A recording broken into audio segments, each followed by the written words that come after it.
የቀርሜሎስ ማርያም ዓመታዊ ክብረ በዓል በታላቅ መንፈሳዊ ድምቀት ተከበረ። በኢትዮጵያ ካቶሊካዊት ቤተ ክርስቲያን በአዲስ አበባ ሀገረ ስብከት ዓመታዊው የቀርሜሎስ ማርያም ክብረ በዓል ሐምሌ 12 ቀን 2018 ዓ.ም በታላቅ መንፈሳዊ ድምቀት ተከበረ። የዕለቱን መስዋዕተ ቅዳሴ የመሩት ከካፑችን ታናናሽ ወንድሞች ገዳም ክቡር አባ ገብረወልድ ገብረ ጻዲቅ እመቤታችን ቅድስት ድንግል ማርያም አንድያ ብትሆንም በዓለማችንም ሆነ በሀገራችን ክብረ በዓሏ በተለያየ ስያሜ እንደሚከበር አንስተዋል። ክቡር አባ ገብረወልድ ገብረ ጻዲቅ ባሰሙት ቃለ እግዚአብሔር የሰው ልጅ የመዳን ተስፋው በጨለመ ጊዜ ትሁት ታናሽና በማንም ዘንድ የማትታወቅ አዛኝቷ ማርያም የዓለም መድኃኒት የሆነው ጌታችን ኢየሱስ ክርስቶስ እንዲወለድ አደረገ።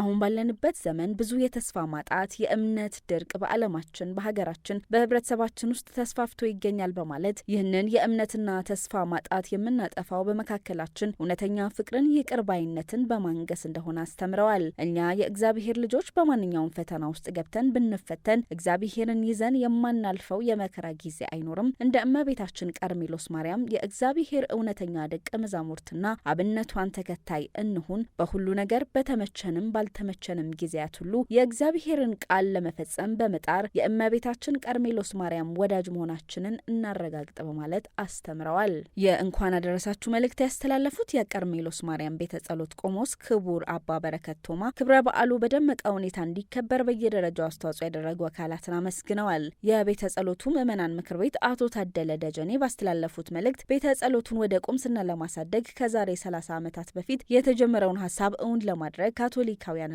በጎ ፈቃድ ያላቸው ሁሉ ለግንባታው አስተዋጽኦ በማድረግ የበረከቱ ተካፋይ እንዲሆኑ ጠይቀዋል። በክብረ በዓሉ ላይ የካፑችን ታናናሽ ወንድሞች አለቃ ክቡር አባ ወርቆ ዮሐንስ፣ የማህበሩ ጠቅላይ አማካሪ ክቡር አባ ገብረወልድ ገብረ ጻዲቅ፣ ከሮም የመጡት የካፑችን ታናናሽ ወንድሞች ጠቅላይ አማካሪ ክቡር አባ ሮበርት ዊሊያምስ፣ ምዕመናን፣ ክቡራን ካህናት፣ ደናግል፣ አባቶች፣ እናቶች፣ ወንድሞች፣ እህቶች፣ ወጣት ዘማሪያን በመገኘት የበረከቱ ተካፋይ መሆን ችለዋል።